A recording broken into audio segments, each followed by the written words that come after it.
Assalamualaikum warahmatullahi wabarakatuh. Hi everyone, meet again with me, Mrs. Fanny. And how are you doing? I hope you are doing well.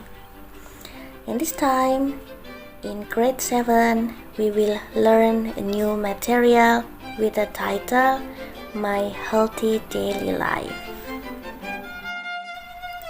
Alright, this is about daily activities. Ya, daily activities itu adalah kegiatan sehari-hari. Okay? There are some activities pictures. Ya, coba dilihat, ada beberapa gambar aktivitas. Kita lihat sama-sama.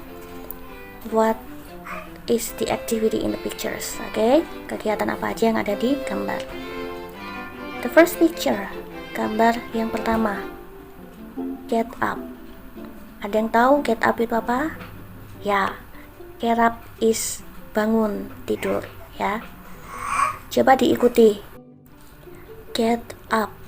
Ya, jadi kalau kita ngomongnya agak cepat, bisa get up, get up.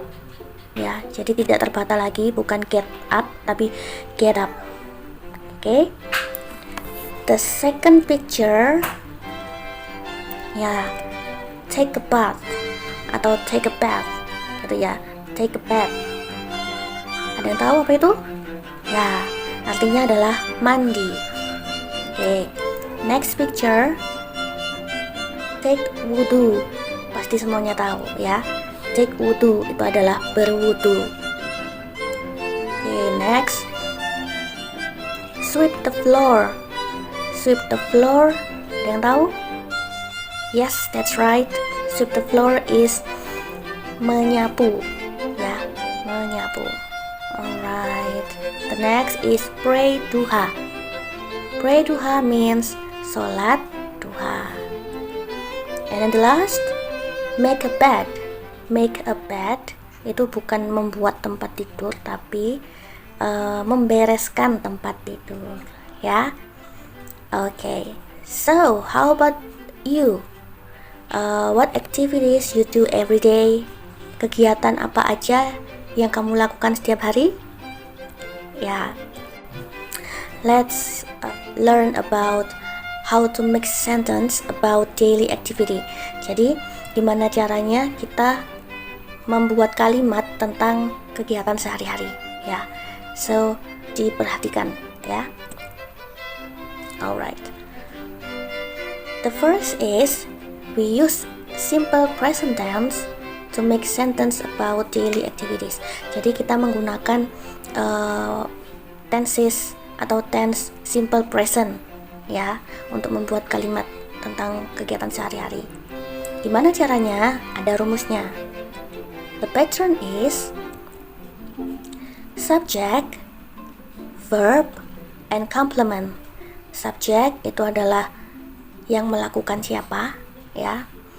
And then verb itu adalah kata kerja, dan complement itu adalah pelengkap, ya, pelengkap.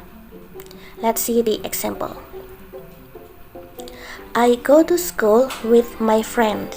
I go to school with my friend. Kita lihat yang berwarna hijau, ya, I itu adalah subject. Oke. Okay. Verbnya yang mana? Yang warna purple. Go. Go itu adalah kata kerja, ya, artinya adalah pergi. To school with my friend. Jadi to school with my friend itu adalah pelengkapnya. Oke. Okay. Perlu diingat bahwa subjek itu ada I, you, they, we, he, she, it, and then nama, ya. Ada Mrs. Fanny, ada Mrs. Putri, and Mrs. Umu misal, ya. One more example. He sweeps the floor every day. He sweeps the floor every day. Dia menyapu lantai setiap hari, ya. He itu adalah subjek, sweeps itu adalah kata kerja atau verb, the floor every day itu adalah complement atau keterangan. Kenapa sweeps kok pakai S? Kenapa go kok nggak pakai S? Itu nanti akan Bu Fani jelaskan di materi selanjutnya ya, beda materi. Oke. Next, ini tugas pertama kalian. Oke. Make a table like the example below. Jadi silakan membuat tabel seperti contoh di bawah ya. Ada 2 kolom di situ, ada kolom bahasa Indonesia dan bahasa Inggris. The second instruction is write your daily activities honestly from you wakes up until you sleep at night. Jadi silakan menuliskan kegiatan sehari-hari kalian dengan jujur, mulai dari bangun tidur sampai kalian tidur lagi. Itu kegiatan yang biasa kalian lakukan itu apa? Oke? To make you easy, untuk mempermudah kalian, silakan menuliskan bahasa Indonesianya dulu. Oke? Lalu terjemahkan ke bahasa Inggris. Buatlah sebanyak mungkin. Oke? Ya, itu tugas pertama kalian. Next, asking schedule. Jadi, asking schedule itu adalah menanyakan jadwal atau kegiatan kalian. Gimana caranya? Biasanya, kalau menanyakan tentang jadwal atau jam kalian melakukan kegiatan itu seperti ini. What time do you go to school? Jam berapa kalian berangkat ke sekolah, atau jam berapa kamu berangkat ke sekolah? Jawabannya atau the answer is I go to school at 8 o'clock. Saya berangkat ke sekolah jam 8. Oke. Gambar kedua. What time do you wake up? Jam berapa kamu bangun? I wake up at 4 o'clock in the morning. Saya bangun tidur jam 4 di pagi hari. Next, telling time. Jadi ini adalah cara kalian membaca jam ya, karena kalau menyebutkan kegiatan sehari-hari itu biasanya disertai dengan jam. Jadi ketika kita belajar jam itu ada yang namanya istilah to dan past. To itu adalah kurang, past itu adalah lebih. Ya, to itu adalah kurang, past itu adalah lebih.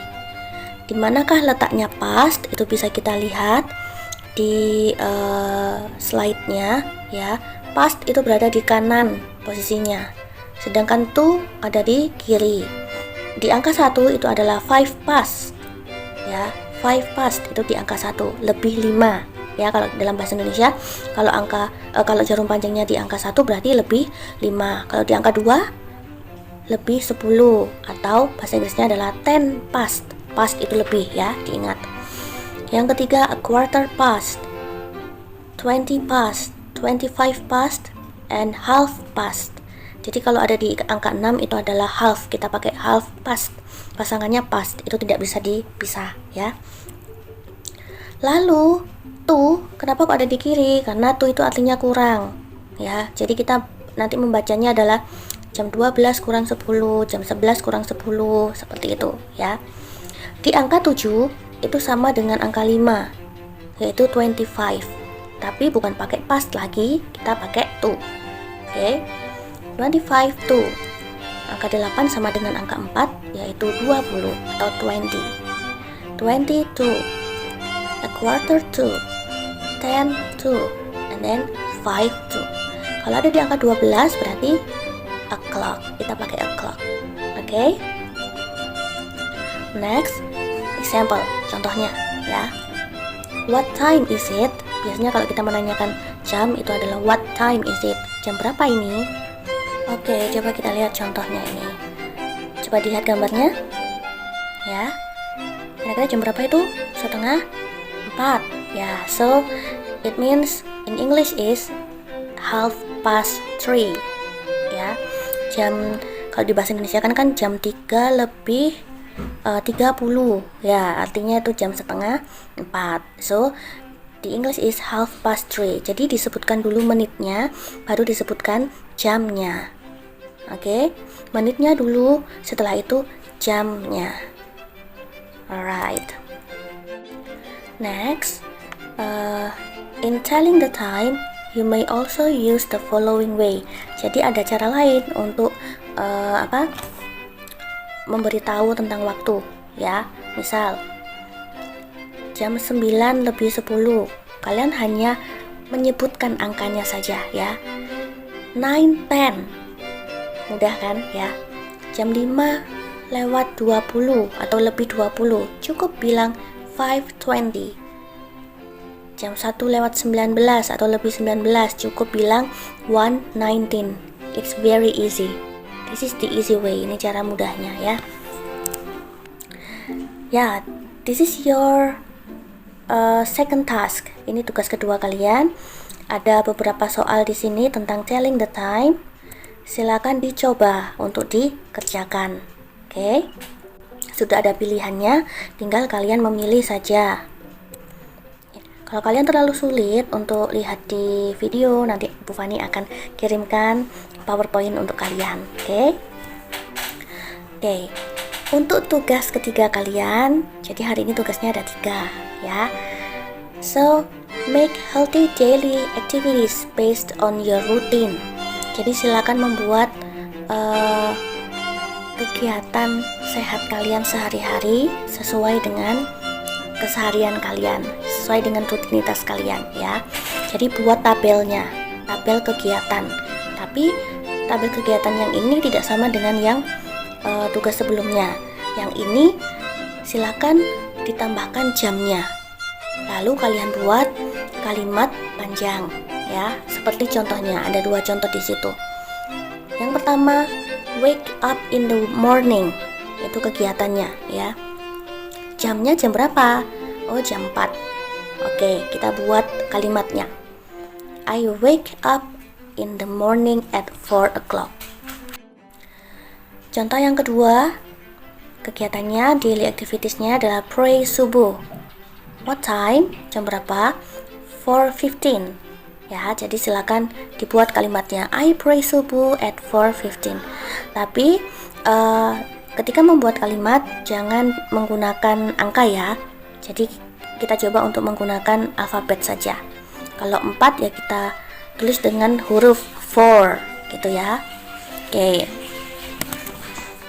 So I think that's all.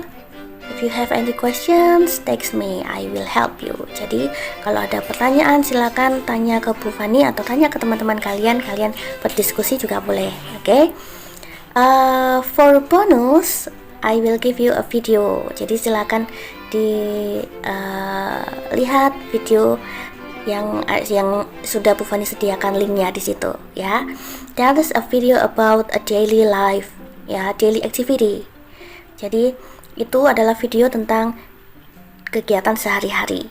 Silakan ditonton, ya. Oke, thank you. I think that's all for today. Don't forget to do your tasks. Oke. Wassalamualaikum warahmatullahi wabarakatuh.